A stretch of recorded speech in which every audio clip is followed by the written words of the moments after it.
Thank you, everyone, for coming and welcome.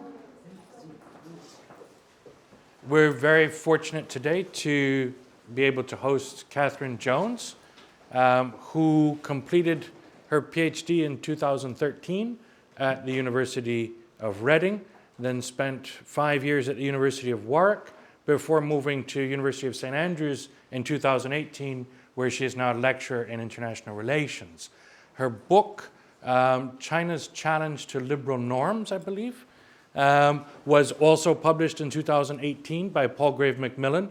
And in the last, say, 10 years, she's also co-edited or edited at least 3 other books and published just a tremendous quantity and quality of articles, book chapters, and different other sorts of publications on a vast array of different subjects. One thing that really stands out is the way that she brings together deep expertise on Northeast Asia, Southeast Asia, and kind of generalist theories and perspectives on international relations. There are very few other people who do that.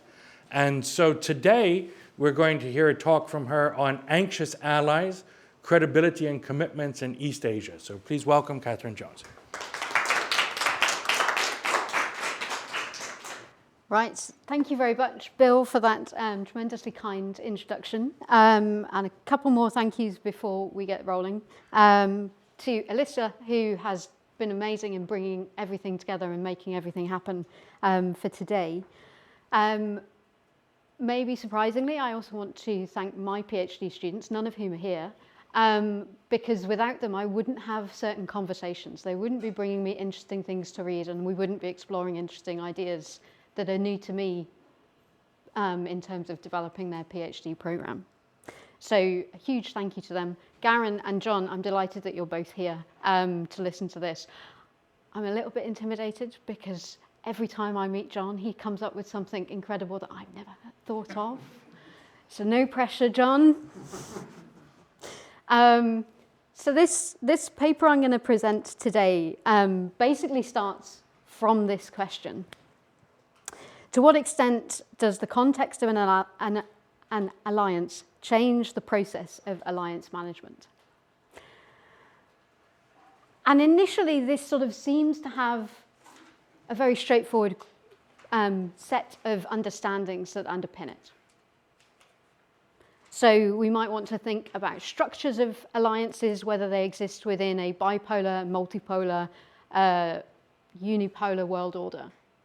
And that seems to tell us something about both alliance management and how it might change.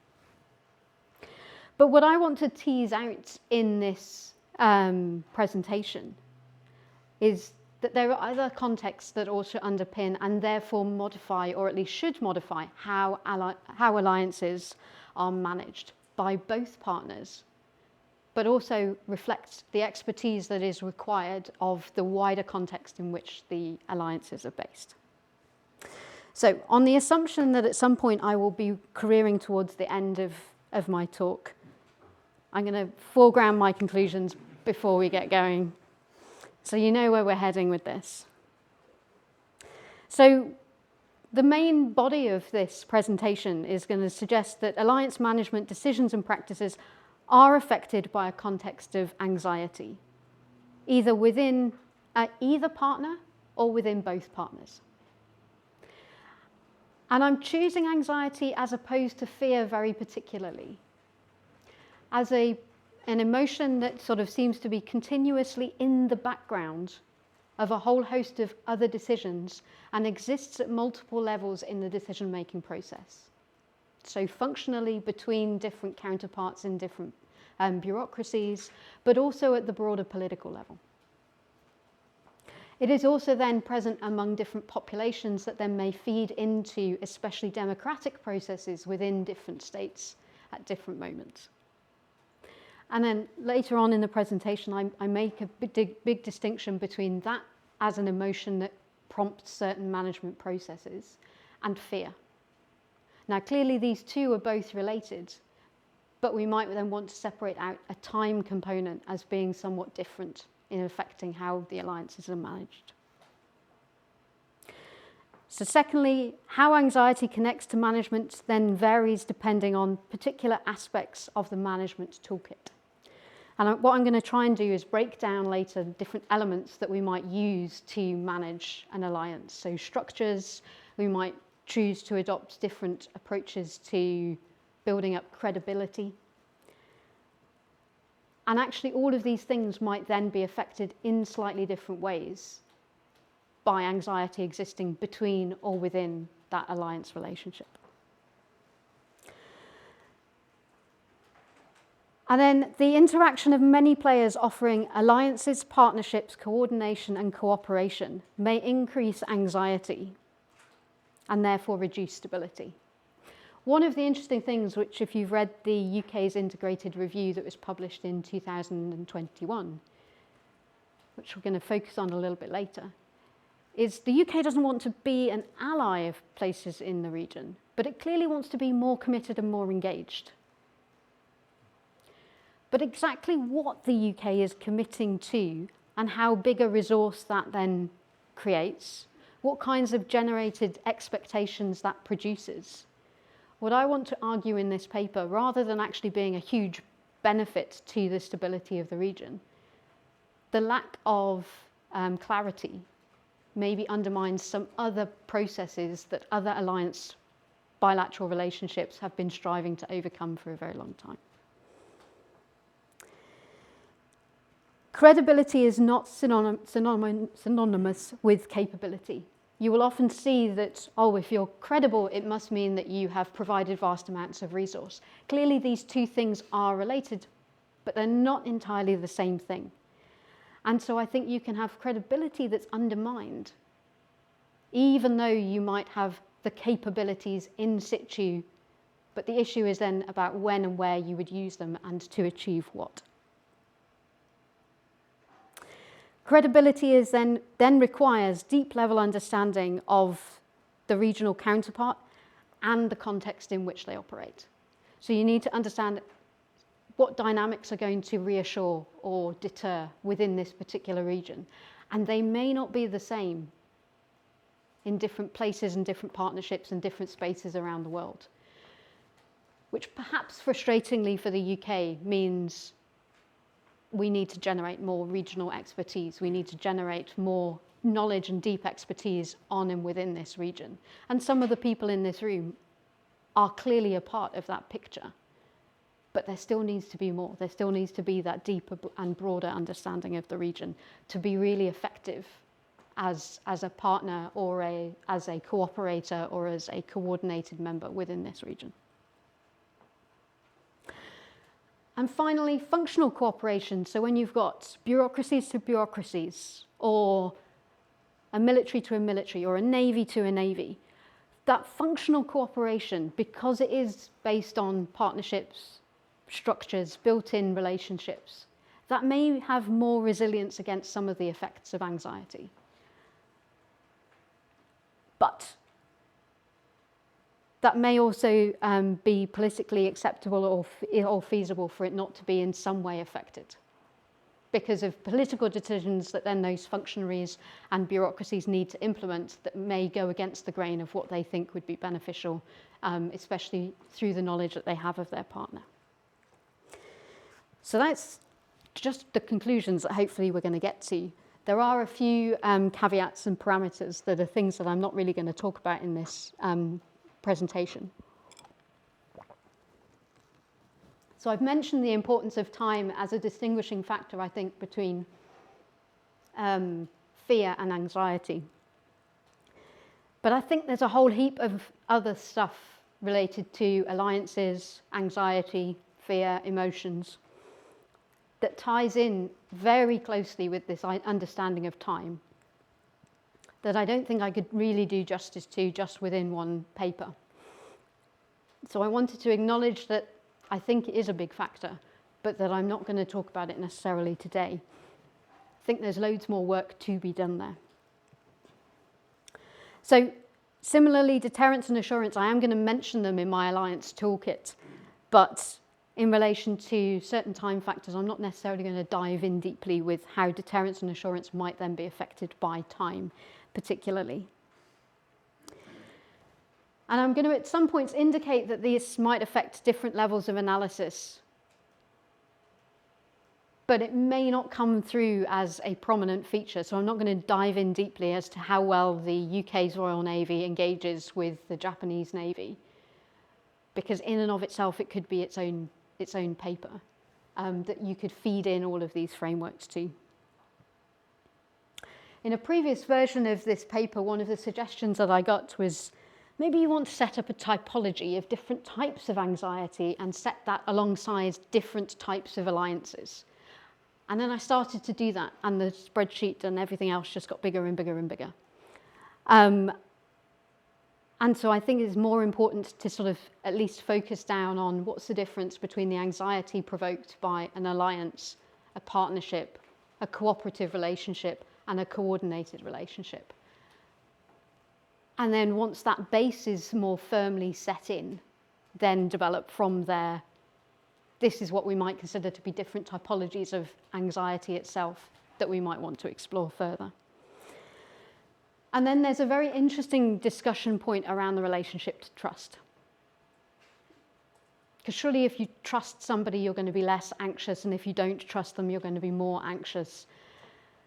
And that's going to be an important variable as this develops in the future. But one of the things that I want to connect to is a discussion that Nick Wheeler is currently having around trust and international relations, and some work that Scott Edwards has done on trust and Southeast Asia.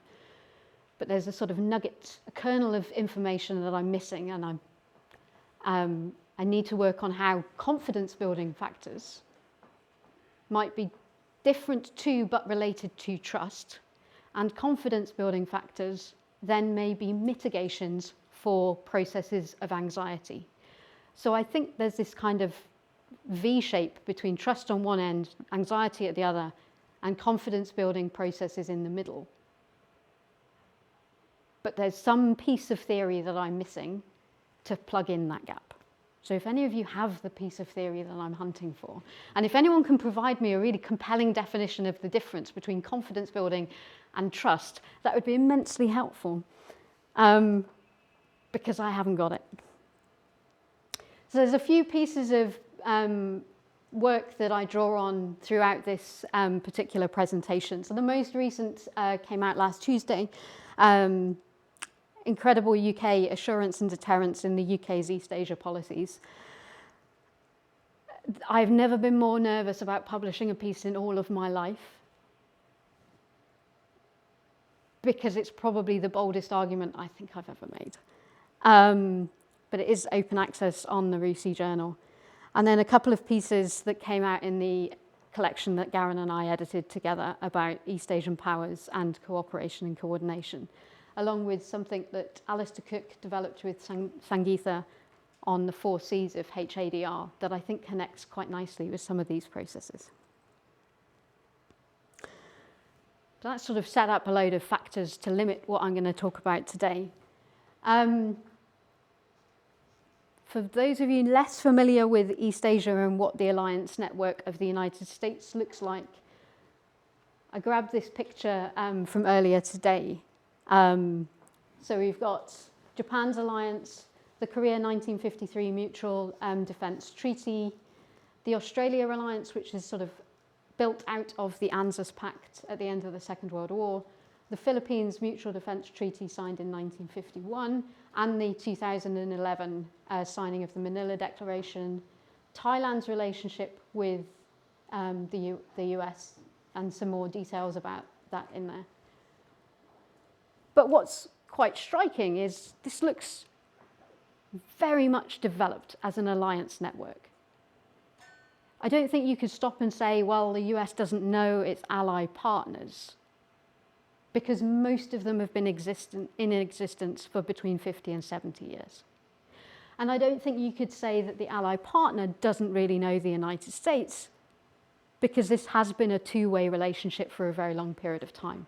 So why on earth am I talking about anxiety existing within this highly developed, long-lasting, enduring structure? And what I found interesting was, I quite like a map. This map pulled from the New York Times. And one of the things that I find interesting is that I'm not entirely sure I agree with it. And the more you look at it, the more you think, why have they made this decision? So the blue states are supposedly the ones counteracting China. The red states are the ones that are supposed to be shifting towards China. And the green are playing both sides. One thing is worth noting is that this was published in the New York Times in March 2018, which may explain why North Korea is supposed to be playing both sides. Because when I first glanced at this and I didn't look at the date, I thought, playing both sides as in between China and Russia? But then looking back and thinking back to 2018, no, this makes a lot of sense. But it doesn't capture everything. What it does capture is there's an awful lot of uncertainty about where a number of states, especially in Southeast Asia, might sit as we develop this sort of context of a world decentering or moving towards what I hate to call a new Cold War, or a new period of bilateralism where blocks of alliances become more important and more fixed. And so we've got this kind of wider context that seems to be somewhat important. But I was also struck by some of these facts that came out of Pew Research in 2015. And I was having a chat to Garen about this earlier, and I think we're interested in it for potentially completely opposite reasons. Because US views on defending Asian allies, 56% the US should use military force to defend Asian allies. And I thought that was quite a high number. But I also thought these figures of America's Asian allies believe the US would come to their defense, would not use force was quite low. So 28% would not use military force in Japan. I thought was quite low because 60%, don't know why these two numbers don't add together to make 100. 60% think the US would, in 2015, have come to Japan's defense. I was very surprised by the 66% in the Philippines in 2015. So again, it's not really presenting the view that there's anything for this region to necessarily be anxious about, either within or between these alliances. So we begin to move forwards a little bit. So Kafura, which is a piece that was published with the Chicago Global Affairs, the Council on Global Affairs, Chicago Council on Global Affairs, uses the data from Japanese cabinets, and the survey was done in 2016. Japanese confidence in the United States has clearly been shaken. The same survey done by the Japanese Cabinet Office finds that the Japanese are divided on whether to trust or not to trust the United States. Across the Pacific, Americans remain trusting, with 7 in 10 saying they have confidence in Japan. Tom Wilkins' paper puts forward the argument that this article argues that the creation of strategic partnerships as an alternative form of alignment represents an effort by Tokyo and other US allies to decenter their respective security policies from their erstwhile overdependence on Washington.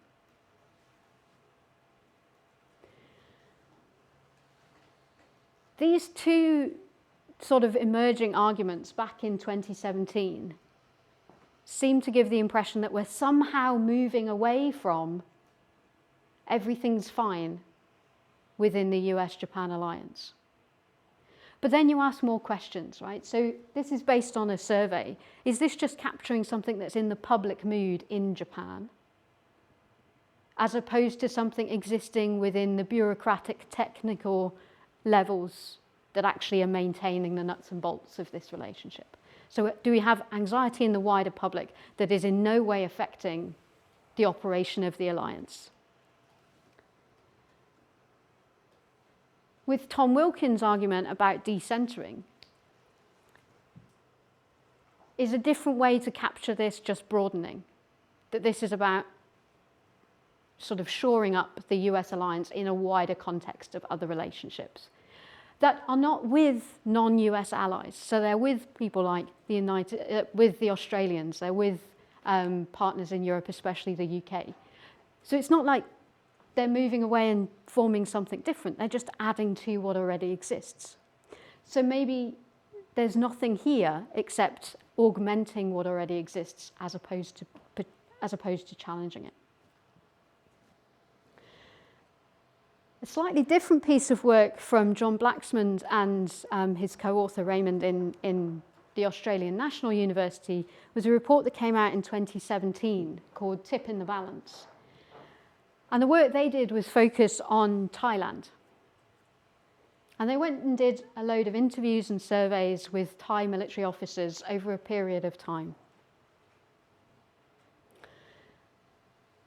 And this was one of the shocking quotes that came out of the initial report, which is also freely available online. You can download it and have a look at it.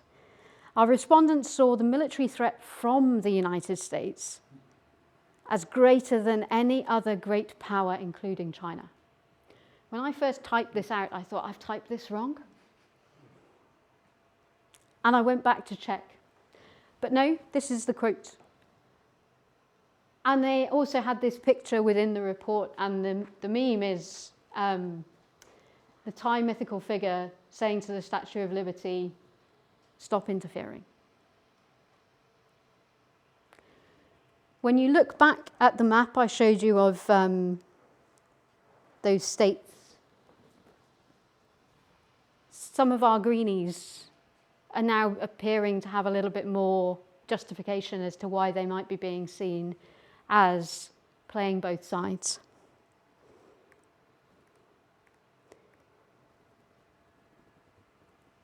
And then as we continue to move forward, so under President Trump, 2017 to 2021, the US consistently articulated deep misgivings about the value of alliances.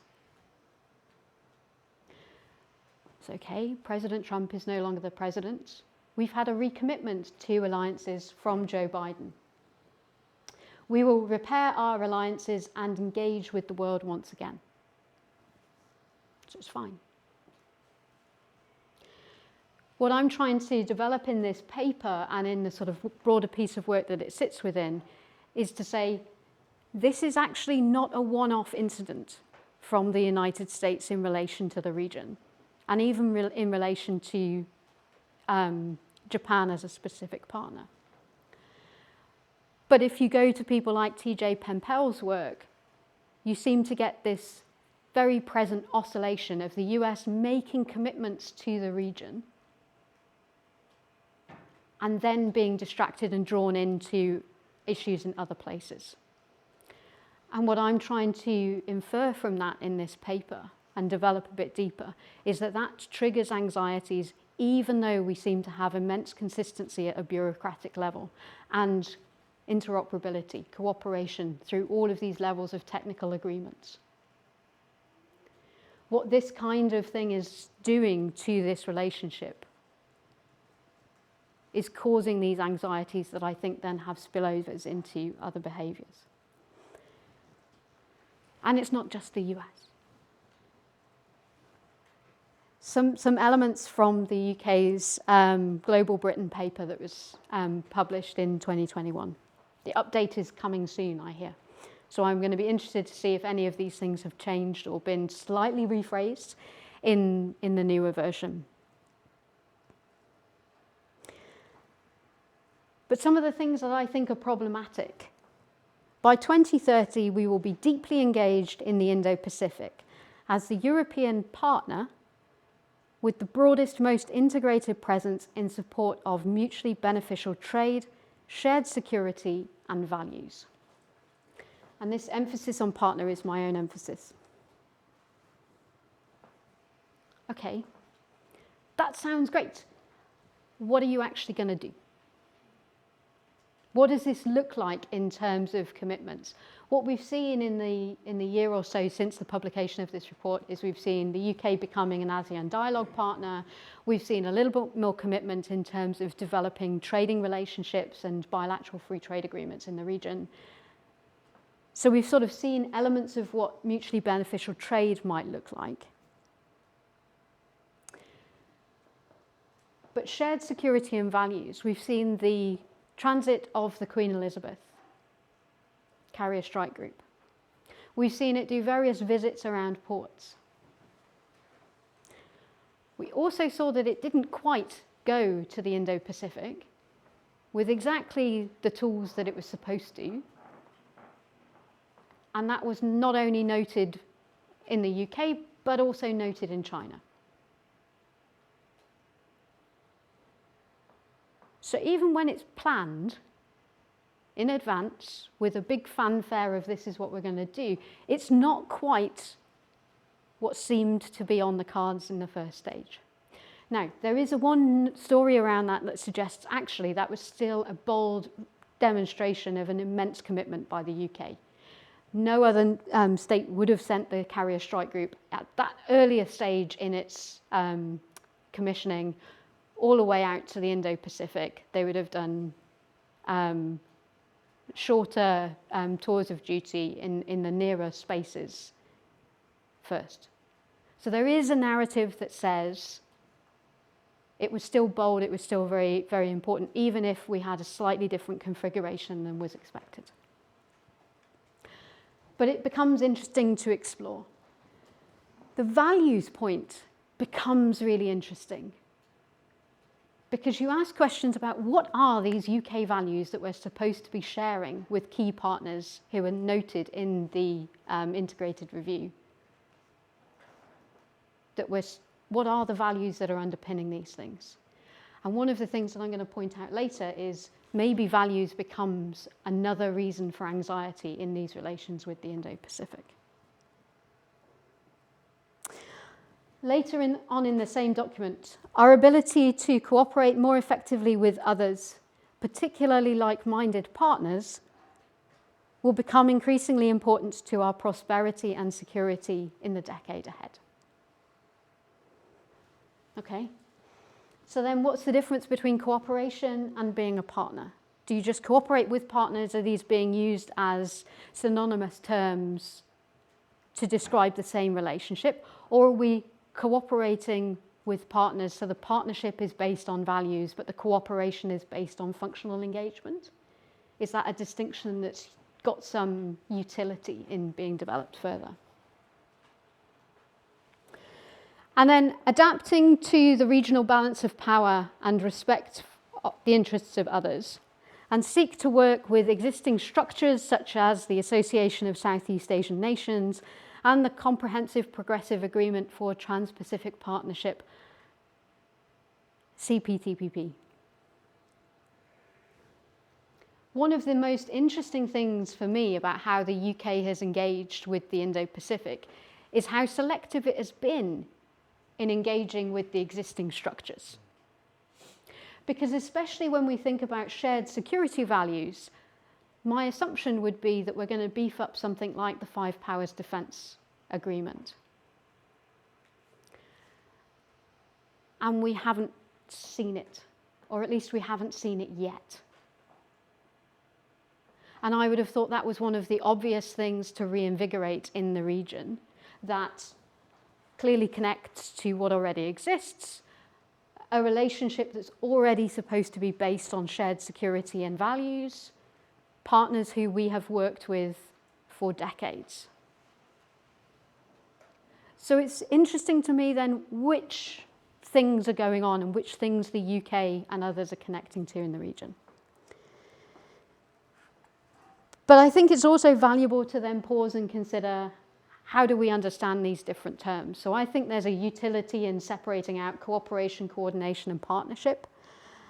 And I think that means different things for the types of engagement that might be inspired by those different terms.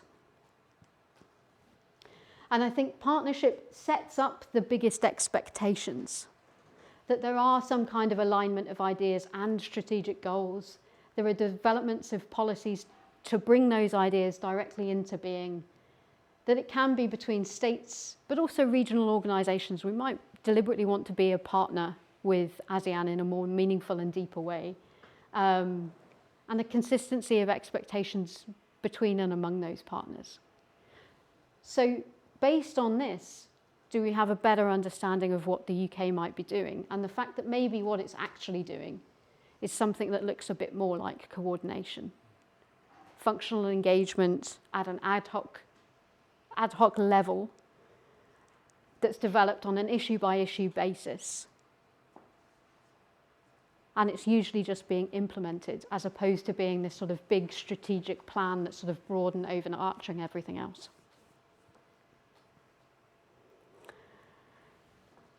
But at the bottom line, because this is all ad hoc and for the needs and instances of the moment, what I suggest is that coordination doesn't necessarily require the acceptance of shared values or ideas, that it's a meaningful, short-term, objective-driven engagement.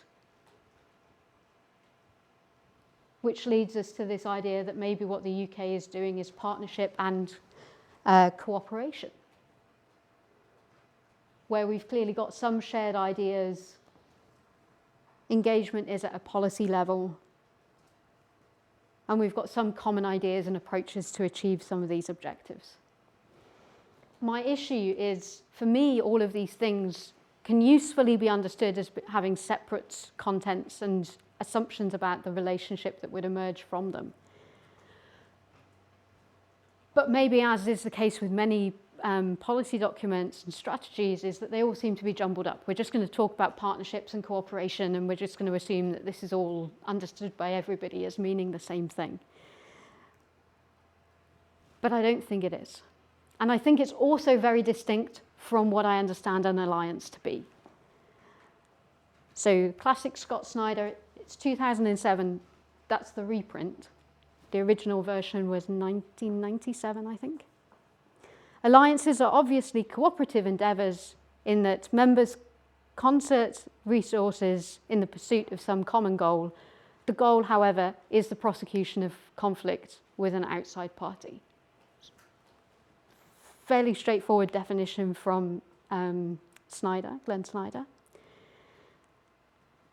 The Department of Defence also makes a useful distinction between an alliance and a partnership. It does it very clearly on the DoD website.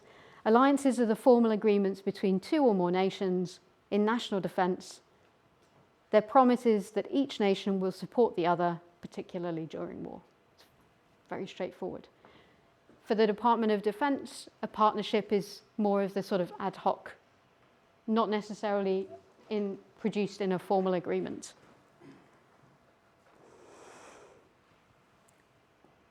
But then I think with alliances, especially with this formal agreement, how it then connects to contexts becomes very interesting and different. So I'm going to try and speed up a little bit because I'm over where I intended to be on time. So I think we've got alliance management through structures.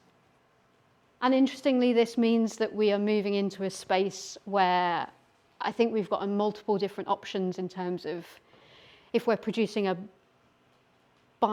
bifurcated world, does that mean that we're heading towards more stability or more instability?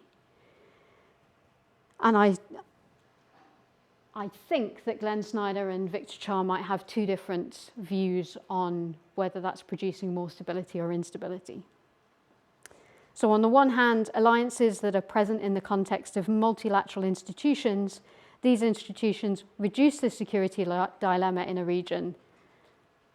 The complexity of this geometry is a useful tool for muting regional security dilemmas.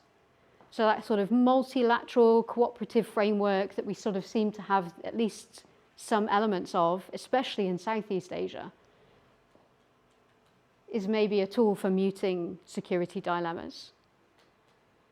Does that then mean we have less need of fixed, firm alliance blocks in Southeast Asia? because the multilateral institutions are creating that framework. On the other hand, Glenn Snyder argues that the alliance dilemma is more severe in a multipolar than in a bipolar system because high mutual dependence coexists with plausible realignment options. This, I think, is particularly important for this idea of anxiety, and especially this idea of plausible realignment options,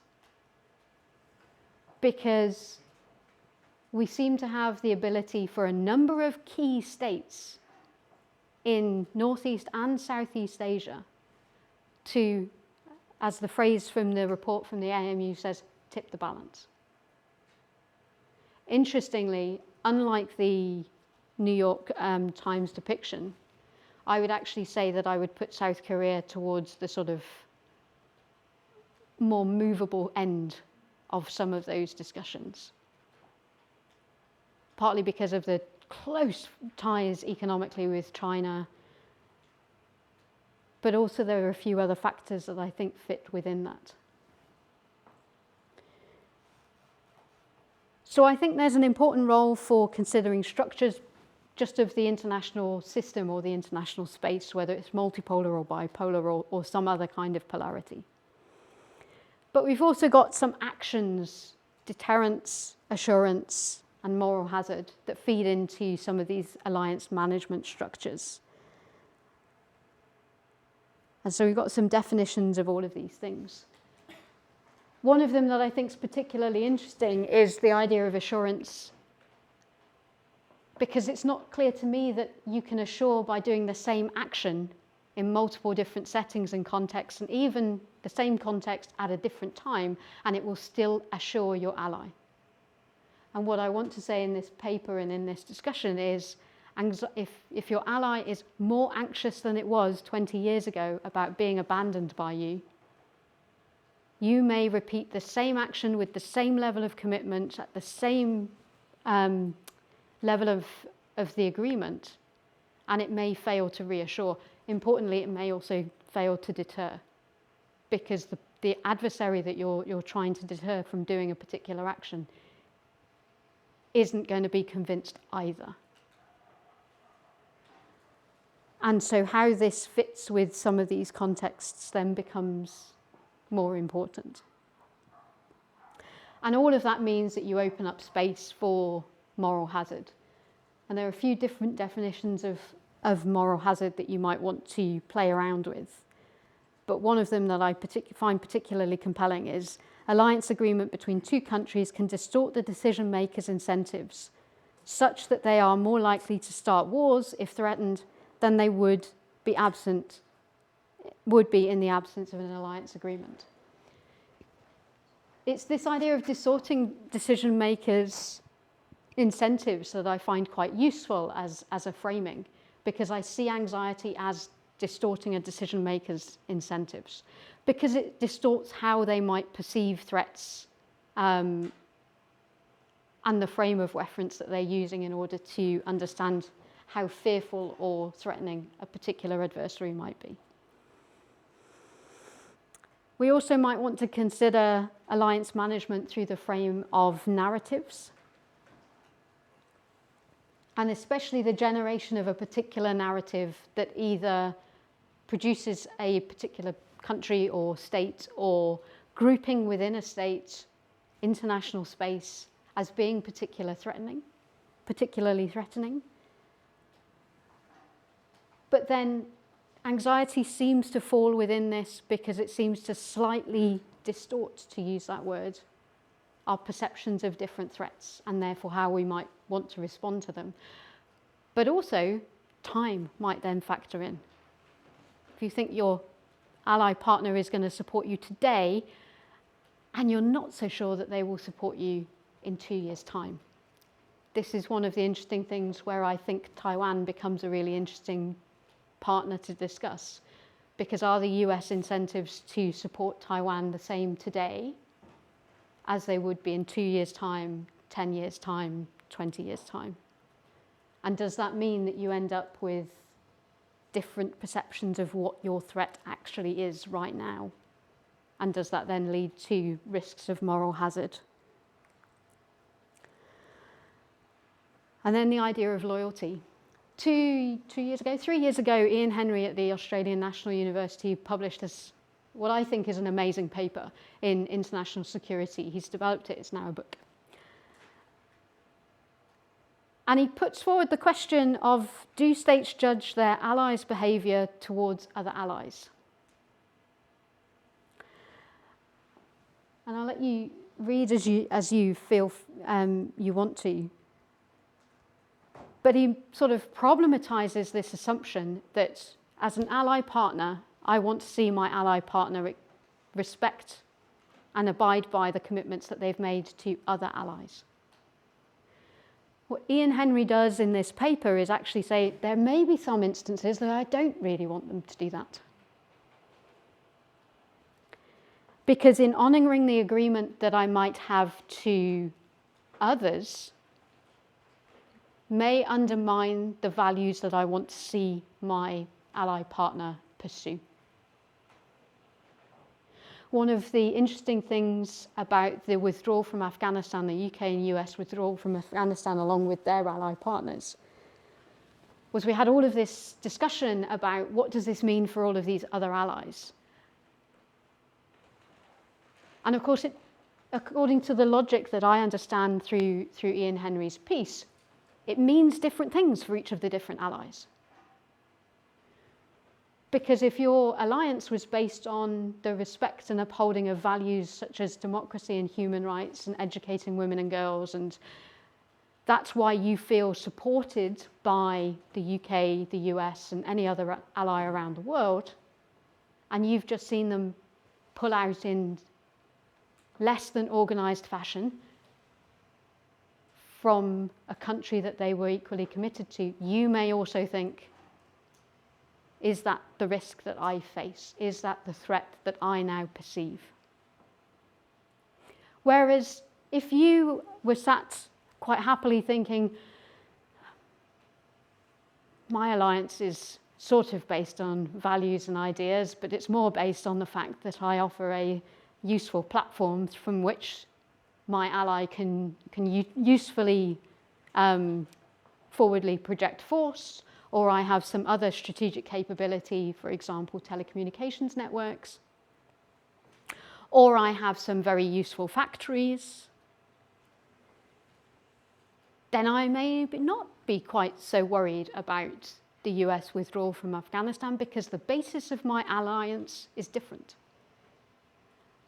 And so one of the things that I think you get to explore with some of those things is to say the anxieties produced from that one incident is very different in other alliance settings, even when the partners or the superior power or the client-patron relationship seems to be very similar. And then I think that takes you to a discussion about credibility. And I think it takes you to this moment of why credibility is not quite synonymous with capability. Because there's a sort of agency and choice within credibility that I think is assumed. So I've got a couple of different quotes here. Deterrence theory suggests that extended general deterrent threats are likely to be more effective when the potential challenger views them as capable and credible. So there's an assumption that they're not quite the same thing, but one does require the other. One is necessary but not sufficient, and the other is necessary and sufficient. Domestic politics of great powers shape the credibility and the substance of multilateral regimes. This is from a paper in 1993 that maybe seems a little bit old, but it goes through the importance of domestic politics in understanding alliances and how they operate. And I think it takes you back to the sort of earlier quotes about, did we have just a moment of concern when we had President Trump in the White House that has now passed? But this paper might lead you down the path of saying it wasn't just a moment. we need to look more broadly at the effects that domestic politics might have. So I think that takes us to a place where what I want to say is that we might have many different elements of what could be put together as an alliance toolkit for managing your alliance, that you need to consider the structure, what actions you are putting together in relation to your ally, how you narrate that both to your ally and to the wider context and the wider world, how your loyalty might be being interpreted from other relationships that you have around the world, and how are you demonstrating that you are credible and capable, but effectively very credible. So I think all of those things then connect to anxiety in different ways, because you might be anxious because of a changing general structure, but you might not be anxious because you have been reassured by the narrative emerging from your ally. Similarly, you might be anxious because of some of the actions in other contexts that your ally is pursuing, but they're still highly credible and highly capable, and therefore your anxiety has been ameliorated. But I think fundamentally anxiety is different to misperception. And I think actually misperception becomes more likely when you are anxious. So they're related but also distinct. But it's also not quite the same as irrationality. One of the big IR debates of do states act rationally? If you're a state, you probably think you act rationally all the time.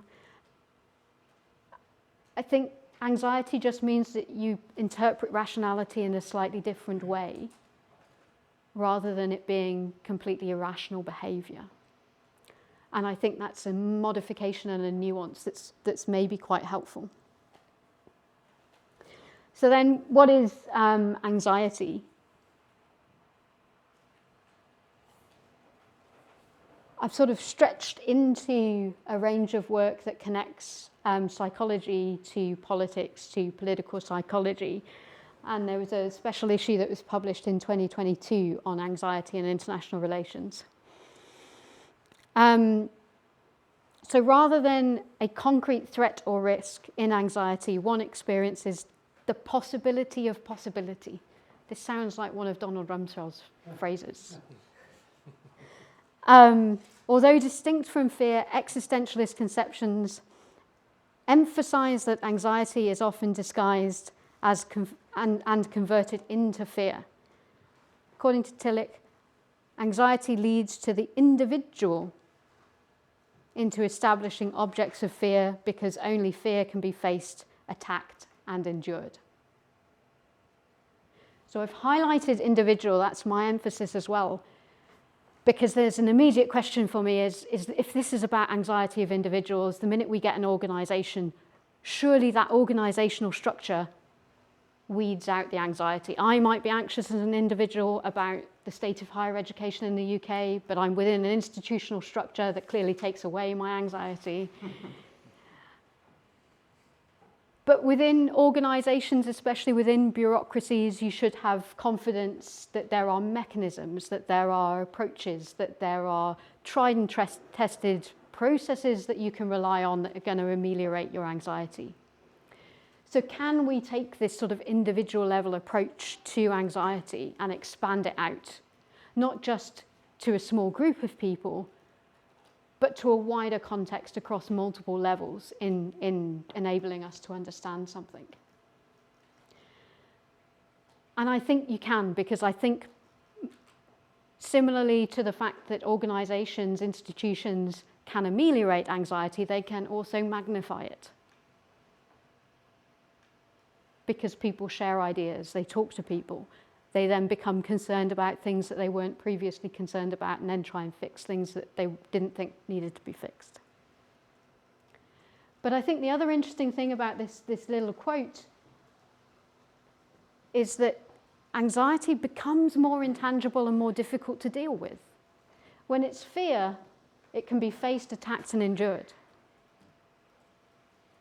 But anxiety seems to then be something that's slightly more sclerotic, slightly more intangible, slightly more difficult to pin down, and therefore your toolkit to address it is going to have to be different than just identifying a threat that somebody is afraid of that you can then address and get rid of.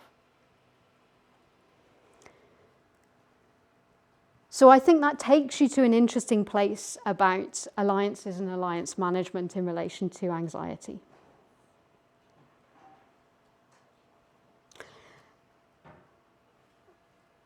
So I think this is quite interesting, the sort of preamble to this quote. State or individual has a high level of anxiety. The threshold for perceiving a threat is relatively low. As a result, instances of ambiguity are more likely to result in the negative perception of a threat. Whereas when conditions of reduced anxiety are present, ambiguity is less likely to be negatively interpreted. In these terms, anxiety is said to occur when a background self-preservation goal is perceived to be at risk. So I think I probably read that many times before I understood what it was talking about. But I think what this means for me in relation to anxiety are some of these things. The perception of threats increases, so you're likely to see more threats. The risk of moral hazard also increases, especially for the patron, because your ally partner, especially if they're a junior partner, are more likely to act when they perceive an issue of threat, especially if they also happen to be anxious about your own commitment. Therefore, the entrapment potential also increases. The ability for the patron to reassure their client state or their junior partner decreases, because unlike that situation of fear, it's not as easy to pin down exactly what is going to be the dynamic that they're going to find reassuring. And the effectiveness of an alliance to deter aggression therefore decreases. Fear of abandonment increases, which in turn feeds more of the same cycle. Why should we care about this in relation to both the UK and the US in East Asia? One of the reasons is, and I've added on alliances onto the end of my chart, is because if you're setting expectations that are like a scattergun approach to the reasons for the relationship, the persistence of the relationship, the level in which it exists, so is it just bureaucratic, is it political, is it strategic, is it all of them, is it some of them? You set up spaces through which we have ambiguity. Ambiguity can be a good thing. And quite frequently you see the phrase of strategic ambiguity being quite a useful thing in relation to alliances. I don't know what X would actually do in respect to their ally partner in terms of protecting them. Therefore, I won't act in an aggressive way because I'm not certain of what the response would be. But I think in a context in which there is anxiety within and between alliances and at the interdependent relationship between alliances, there is the possibility that ambiguity also works against that. And so you get greater risk-taking within the rest of the context of the region. So I can see we're heading towards 6 o'clock. So I think there are many different East Asian examples that we can sort of plug into this system. I think the Taiwan case becomes really interesting. I think the Japan case becomes really interesting in some ways because you might want to say, but it doesn't neatly fit with anything that I have just said about anxiety. But maybe instances do become more explainable as to why the Japanese behaved in the way they did. I think South Korea becomes an interesting case because we might want to ask questions about the positioning of THAAD. We might want to ask questions about how does this relate to North Korea? How does this relate to South Korea's relationship with China? And I think we end up with loads of interesting crossovers into Southeast Asia, especially thinking about the states where you might want to build partnerships or back up values that you want to see continuing within a region through these kinds of relationships. But if your strategy to doing that is actually provoking greater anxieties within the people that you want to work with, are you then creating problems for yourself moving forwards? So then I'll just put up my conclusions once more. They're the same, exactly the same slide as we started with in terms of conclusions. But yes, a huge thank you to Bill and the Council for inviting me to speak to you today. Please challenge everything that I have just said to you, because the more things that I have to go off and explain and play with and explore, the better the final piece of work will be from this. So thank you very much.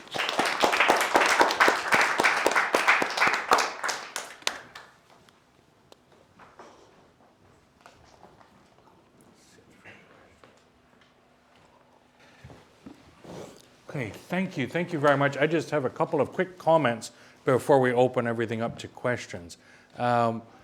On the basic framework, right, I was particularly struck by this idea that you talked a lot about the United States, you talked about the UK. In a sense, the problem of the United States has been that it has immense capability, but has only managed to achieve limited credibility. Whereas the challenge for the UK looking ahead is how to leverage moderate capability into some kind of higher credibility. And then the other thing that struck me was that the emphasis on domestic politics and understanding domestic politics as a driver of many aspects of international relations. Of course, I agree with you very strongly, but it also occurs to me that we might want to separate out those different kinds of relationships. When we're talking about an alliance, and it's an alliance essentially to come to one another's defense if attacked or against a common enemy, it presupposes the existence of that common enemy. And so I think allies can become very anxious when they're not sure whether or not the other partner perceives that common enemy as indeed a common enemy, right? So even if we stop short of an alliance, if we think about the United States and China, they were cooperating on security terms during the 1980s quite closely. Now they stopped doing that after 1991 rather suddenly for a very clear reason: the Soviet Union collapsed. Right? They had a common enemy in the USSR. Once that was gone, they couldn't trust each other anymore to cooperate on those security terms, even though they were never allied in a formal way. Right? So if we look at that, anxiety may be driven by that sense of, do you really believe that that enemy is your enemy too? But if we think about other kinds of relationships, notably the partnerships seem to be driven very heavily by domestic politics. They require sort of a domestic political alignment and a deep expertise and understanding of the partner, because otherwise you won't know how to align ideas and frameworks of thinking about the various issues that are involved in the partnership.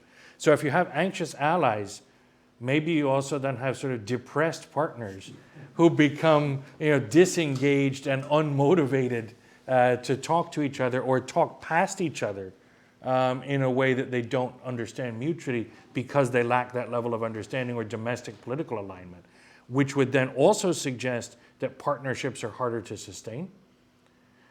But it perhaps behooves the UK in its particular strategic dilemma there, looking at sort of how to leverage moderate capability into higher credibility, to focus really heavily on partnerships rather than alliances, because it isn't obvious that it will easily be able to convince other countries in Southeast Asia, or countries in Southeast Asia, let's say, or Northeast Asia, that it really has a common threat perception of a specific enemy to the level of being able and willing to come to military aid. But the partnership angle is much more wide open if everyone's prepared to seize it. I don't know if that makes any sense, but it's... And it does make a lot of sense. I mean, one of that sort of capturing immense capability and limited credibility of the US, I think is really valuable as a sort of frame for why I think this is important. The issue of a common enemy and the sort of temporal nature of that, right? We do have a common enemy for a short term, but we might not have a common enemy that's persistent and enduring over a longer period of time. The Cold War, in that sense, is an aberration. Yeah, but ironically, where I think there is a common enemy are around things like climate change or the effects of disasters in the region, there is a very credible common enemy. And to a degree, we see the ability to coordinate responses among partners, or at least among different states, who ordinarily we wouldn't see necessarily working together. But it doesn't then endure. So then we've got another factor that I think we can maybe pull out of this, which is to say non-state-based threats as opposed to enemies may be enduring over a very long period of time, but it doesn't automatically then mean that we get enduring partnerships as responses to them. We might, but I suspect we won't. And I like the idea of depressed partners in the sense that I think it connects quite nicely. And I think it is probably harder to sustain a partnership. With some exceptions, if the partnership is just at a sort of bureaucratic level, one bureaucracy to another, and it's enshrined within an institution, I suspect it's much easier to maintain because of institutional stickiness and the fact that you have partners who you exchange and talk to and you, I want to say play golf with, but other sports are available. There's a sort of stickiness to some of those partnerships. But that might mean that partnership at a functional bureaucratic level may be easier to sort of maintain. But if the partnership is more widespread over a whole range of society and is feeding into these bigger narratives, it becomes more fragile. So I think there's some other things that I can tease out, especially with the different levels of analysis, to develop it a bit further. Great, let's open the floor for questions. I'll take a bank of 3 to start with, and either Elisa or Taka will come with the microphone. Let's start with Eunice, Brendan, and John in that order. Thank you so much for the insightful sharing. So earlier in the lecture, you sort of threw out the question of whether there's a distinction between confidence building and trust. I just like to take a shot at that. So for confidence building, perhaps you could look at it through game theory. So perhaps like building it through repeated iterations and if the expectations are fulfilled. Whereas with trust, maybe we could adopt a more like constructivist IR angle where there are shared values and ideologies. And then in terms of my question, I was wondering, do you think the strength of a type of relationship is translatable to another? So for example, does Japan's FOIP, like the Free and Open Indo-Pacific vision, which can be considered as coordination or cooperation, necessarily augmenting the US-Japan alliance? Thank you. Thank you. That was a very interesting lecture. 2 questions. One is, did you have more slides to show on the specific examples in East Asia? Because that might be interesting to see them and what you had to say on that. But my question might have been answered in them. Mm-hmm. But my question is really that I completely take your point that the UK's capability in the region is limited. And therefore, what I'm wondering is why are so many of the actors in the region so keen on UK involvement, or appear to be at any rate, to my untutored eye, given its limited ability to deliver in that region? I mean, Japan, for example, seems very, very keen on these connections and is obviously not naive, I would think, on what the UK can actually deliver. So what's going on there? Why is that partnership so sought? Or is that just a wrong impression?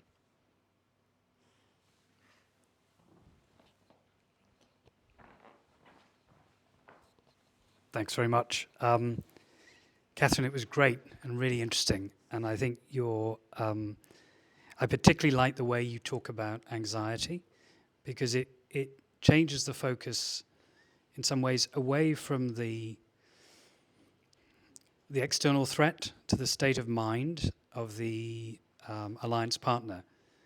And that seems really quite useful in a context where, as we're increasingly learning, emotion is becoming part of the debate amongst IR specialists. And you talked about this difference between collective responses and individual responses.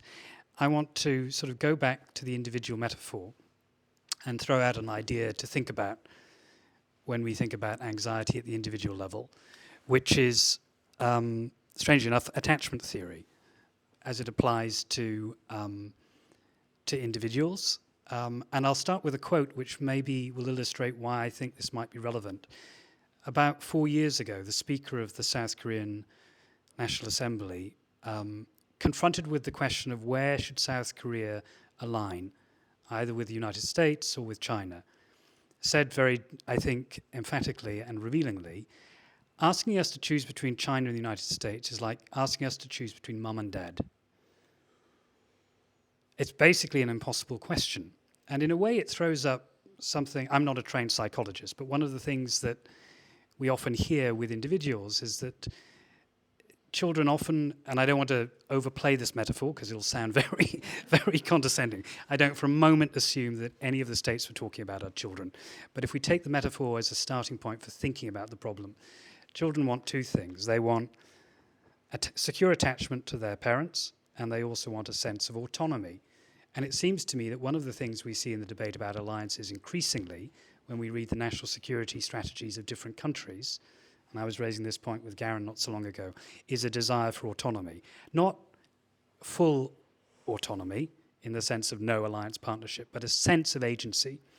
And it seems that there are lots of things that can affect that sense of autonomy and agency. And one thing that is increasingly becoming part of the literature is a sense of trauma. Traumatized nations feel that their autonomy is being compromised, and therefore they worry that this will happen to them again. Now, the objective source of that sense of a lack of autonomy is often a former enemy. But former enemies also become alliance partners, as we see in both the case of the United States, depending on where on the political spectrum you stand. If you're a left-wing activist, you might see the United States as having been compromising your autonomy in the past. If you're Japan, and your historical memory of the Pacific War and the events leading up to that, you might equally see the United States as being a source that compromises your agency. So from studies of trauma, we know that there are non-cognitive factors that influence the way individuals respond to perceived threats. And your slide talked about the cognitive factors. Mm-hmm. I wonder to what extent the kind of non-cognitive dimension can affect states when they think about how they interact with their nominal alliance partner. You know, it may sometimes be the fear of abandonment, but it may also be the fear that the state itself that they're partnering with is imposing far too many demands on them. You know, one of the problems, if you look at the debate between the United States and South Korea at the moment, is that on the one hand, you have a South Korean government working closely with the United States in terms of its rhetoric, all the talk about the new Indo-Pacific strategy, all the talk about South Korea promoting its international values in alignment with the United States, all the points to reflect that strengthened partnership, and yet profound distrust that on issues such as the Inflation Reduction Act, the United States is directly compromising South Korea's autonomy. From the point of view of the United States, that may seem completely implausible.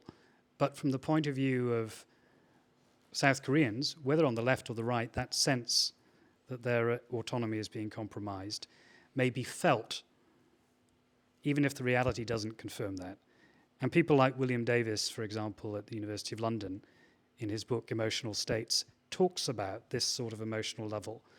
I wonder whether that can be factored into your analysis in a way that might help to understand the difficulties of alliance management.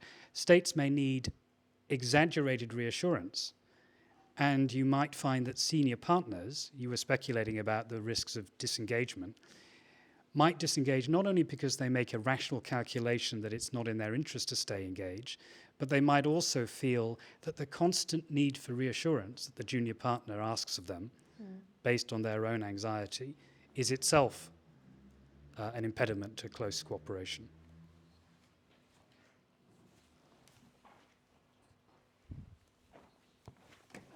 Okay. So, Eunice, confidence building and game theory. I think there is something in the repeated iterations, and I think there is something maybe sort of slightly more automatic about trust, in that you don't need to have had the exact same experience or to have been working cooperatively on that particular area for there to have been trust produced. So you might say that I'm going to trust a state that I've worked with in a cogent area, and in that we've had confidence building with completely different people, with completely different actors over a completely different issue. But then I've sort of extrapolated from that one period of confidence building to a broader relationship that's more built on trust. So I think the sort of repeated iterations of confidence building, I think, is important. I sort of struggle with the sort of realists being particularly helpful when it comes to trust. But I think there is something that underpins trust that relates to values that is worth exploring. I suppose my skepticism is values can be transient.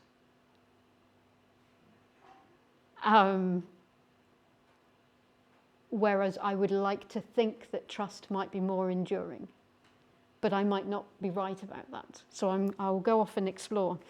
On FOIP, I refer you to my friends in the front row as my best get out of an easy answer to that.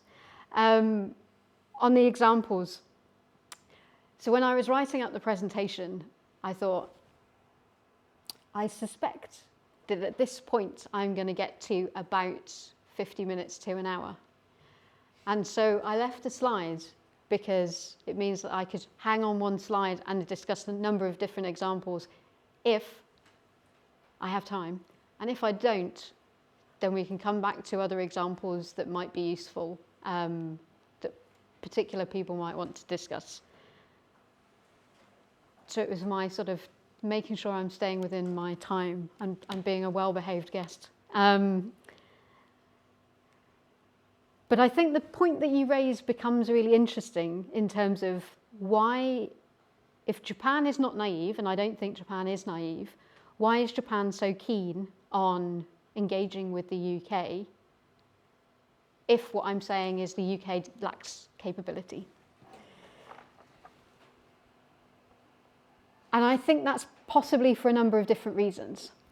The first reason, I think, is Japan is very much aware of what the UK's capability is, because maybe outside of the integrated review, Japan's history of building that relationship with Japan goes back at least to 2012 on a slow burn. So it's not a rapidly moving engagement. In some ways, it connects back to these sort of confidence building ideas that maybe the UK and Japan have had more confidence building embedded in for the last decade. And so maybe Japan is not quite so knocked off position by the big statements in the integrated review, because it's got a very clear anchor of what it's expecting from the UK,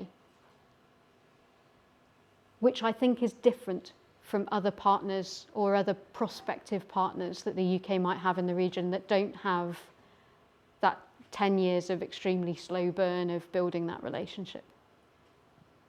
So I think that's one reason. I think another reason goes back to the sort of Tom Wilkins Japan decentering. It's that it might be helpful for Japan to be able to articulate that it's working with others, even if those others are not throwing in lots of capability, because it maybe helps them in the other relationships that they are then building. Because it might be helpful for Japan to say, we are closely working with the UK in a niche, narrow group of things that then enables it to build out and connect off to the Japan-Australia relationship. So it comes back to that sort of Tom Wilkins argument about decentering, but also maybe about the sort of interdependence of these alliances and the interdependence of statements about partnership and connections and things like that. So it might not just be that there is one line going on. But I might want to pursue the line that Japan becomes an exception. I mean, one of the things that I've been a bit concerned about is the UK's got 140 years of history with South Korea, I think. And yet we haven't invested the same amount in, for the last 10 years in engaging with South Korea, despite the fact that we are one of the most committed players on North Korea. I mean, the UK's still got an embassy in North Korea, even if the ambassador is still in London. We have got this common threat, understanding with South Korea. We've got lots to tie back into historically. So I think it then becomes more puzzling as to why the UK has put comparatively so much into building that relationship with Japan and comparatively less with South Korea. And maybe one of the reasons for that is maybe South Korea was completely reassured by the UK's position and engagement with it. I suspect that isn't true. But what I see is that there is a lot of potential. And it goes back to one of the other points of, I think it's really strange, the bits of the region and the bits of what already existed, the UK chose to grab first. And I sort of think that needs a bit more teasing out. I'm not sure that entirely answers your question. John, I love this idea of choosing between mum and dad. And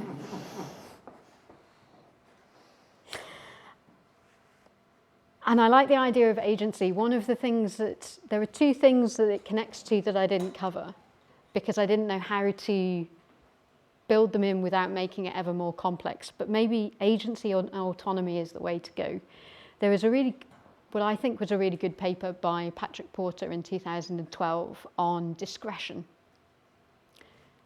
And the idea of how much discretion do your allies and partners actually have once they have made certain commitments to you? And do you get drawn down certain lines of commitments that you may not want to go down because you don't have the discretion to play that out? And so I think there's a sort of other interesting thing of, is discretion the same as autonomy? And I sort of think that maybe autonomy is too wide a term, and maybe discretion is perhaps more helpful for capturing some of the dynamics in these kinds of relationships. But I think there's a sort of nice play to push and develop there. And the non-cognitive processes, yes. And then there's also something that I was reading a great book, Practicing Peace, by Ari Glass a couple of weeks ago. And he's got this discussion of the practice turn within international relations, that it's not completely cognitive, but it's also not cognitive. So I think there's probably a three-way unpacking of the cognitive processes, the non-cognitive processes, and the practices that maybe sit in the middle of that, where the practices assume a process that is not, the process is not cognitive, because this is how we always do it, and therefore this is how we're going to do it. But there is an element of cognition in terms of how they were built and how they're maintained and how they're incrementally adjusted. So again, I think there's probably three plops sort of in a row that maybe tease out some of these things in different ways that would be really useful. So thank you all. Great. I think we have time for 2 more questions if there are some. Okay, we've got 4 on the floor, so we'll just go across from here and we'll do the 4, but very quickly, please, if you can all keep your questions quite succinct. Okay, this is a 2-part question, but I'll keep it quick. So they're both about identity as a variable. So first part is, what kind of variable is this? Is it located inside people's heads? Is it located discursively? Is it in narrative or discourse? Where would I go to sort of study it and identify it? And is it the kind of thing that could be arrayed on a spectrum, right? So you can talk about some states are more anxious than others. How would we think about that empirically? And then the other question, I think you've probably gotten this before, is just, so does it matter what the source of the anxiety is, right? So if it's anxiety about security, anxiety about status, maybe it's ontological anxiety, maybe it's anxiety about abandonment, but maybe it's anxiety about entanglement. Don't those probably have different consequences behaviorally? Lisa, before you go over there, up here, there was also. Thank you. Thank you. This was really fascinating. I'd love to ask you about anxiety in the context of bilateral regional relationships, given what you've described about the US and the UK's commitments in the region. So I'm interested specifically in your views on the Japan-South Korea relationship, which, as I could sort of perceive as an outsider, seems to be sort of driven and defrosting at the behest of the United States. And I'm wondering, given what you've said about anxiety with the US relationship, sort of how sustainable you think trilateral collaboration will be between the US, ROC, and Japan. And also just briefly, if you have any thoughts on sort of economic statecraft and things like the CPTPP, as opposed to sort of defense commitments, and sort of whether your analysis differs depending on the allyship, then that would be really fascinating. Thank you. Right. Thank you very much for your fascinating presentation. So my question is also related to the East Asian example, which Professor Brydon used to ask. So I see this, and listening to this presentation, I imagine I see, especially in the Japanese context, we have this kind of transition in terms of security alliance from like a military alliance to more like technologies or economic-oriented alliance. And then what the argument is of how Japan wants to be cooperated with the UK is, I think it's more like a technology dimension in which, because I'm also working for a think tank in Japan that's doing that kind of economic security or technology research, and we have this argument that who is the next partner beside the US, and then, but we also see the kind of transformation in domestic politics in which we have maybe bureaucracy was quite strong during the US-Japan alliance, but in terms of technology, economic security, like a politics or like a politician became more like predominant in making decision making. So my question is, how that kind of transition in terms of the kind of space of security, whether this is only military or we also nowadays accommodating technology or economics, might be any the implication to the idea of alliance or coordination, that kind of theoretical frameworks. Thank you very much. Very last question. Thank you for that. To be brief, though, we have about a minute. Okay. The anxieties you discussed really make sense to me, and my question is also about this issue. So how the anxieties you mentioned can be measured, and for these East Asian countries, the alliance with the United States is asymmetrical, I think. So given the large power gap between East Asian countries and China, they seem to have no alternative options to counterbalance the threat from China. So in this context, why the anxieties you mentioned are important in their alliance with the United States, because they have no other options? Thank you. Great. Thank you all for fantastic questions. Now you have 30 seconds to answer all of them. or do your best with as many of them as you can in about a minute or two. Okay.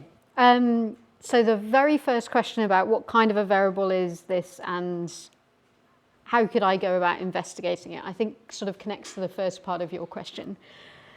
And I think there are a range of options. I mean, I know a number of people who have been looking at documents, sort of like repetition of certain phrases or words within documents that they then use as signifiers of greater anxiety or less anxiety. The problem with that is, at least from my perspective, is I might identify those words in an English translation of a Japanese text as being what I would associate with anxiety. They may have a fundamentally different reception with the Japanese audience, or the same with Korean, or the same. So I think there's some work to do around just relying on documents. I think you sort of need to do survey groups or focus groups where you show presentations of speeches or give them texts and ask for certain responses to gauge how this would be viewed by a native audience, or even an audience of people living in the country for a very long time, as to what emotions that they would get as being within a certain text or speech. So I think that's one element. I think there are others in terms of doing interviews with people. I think there are tracking the number of visitations from different partners. I think there are statements from the partners, and I think that goes to something that John was saying about, do you see more exaggerated demonstrations of reassurance that may be a sort of external sign of some internal anxiety? So I think there are some ways that you can be a bit more creative in bringing in some psychology methods to studying the anxieties that we see. But it involves breaking out of the bounds of a traditional IR approach to how you might study these things. Yes, on the source of abandonment and entrapment, source of anxiety is important. And that's why I think all of these need more knowledge from inside the region in order to fully understand all of these things and how an ally partner or potential partner would engage with them. So yes, I agree that source is important. Bilateral relationship between the ROK and Japan, I refer you to the gentleman at the front, who will give a much more robust understanding of the relationship between Japan, South Korea and the US and the potential of an enduring trilateral relationship. Because that is what he does. Economic statecraft, is it different? Yes, it is.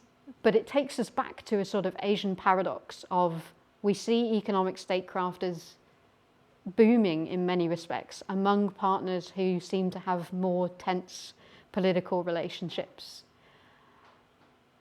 And then the question becomes, how long can that endure in a sort of changing global context where we might see the resumption of Asia as being in this hot space internationally, prone to the crucible of conflict, I think it was called by somebody whose name I forget.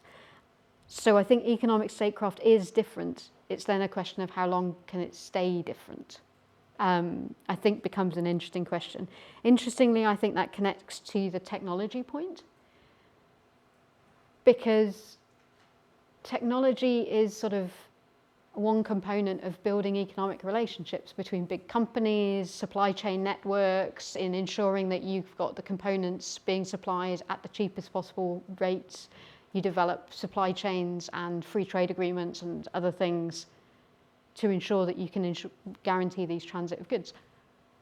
But then we seem to have a special condition around certain types of technology products that we maybe want to be developed with only certain partners. And I think you can lump in with that not just military technology space, where Japan has a huge capacity, as far as I understand it. Semiconductors, telecommunications, and I think that then links to this sort of economic point of we might see reducing economic integration as a result of things happening in completely seemingly disparate areas of cooperation. And how can this be measured? Alliance alternatives. I think one of the problems with looking at Asia is, as we learned during the Cold War, lots of these states managed to, at least notionally, present themselves as not being drawn into one side or the other, which is exactly the space where we sort of see the opportunity for the greatest amount of anxiety. But I also don't think I would agree that there are no alternative alignment options. I think we see a number of states not being able to choose who they would maybe freely choose as their partner, but they don't feel like they have many options. But if we change some of these other dynamics, maybe more options emerge. Or maybe the option of not being pulled one way or the other emerges. I think I got everything. That's an amazing job of connecting and answering almost all the questions in a very brief span of time. Thank you very much. Thank you very much, everyone, for coming. And that's it. Thank you.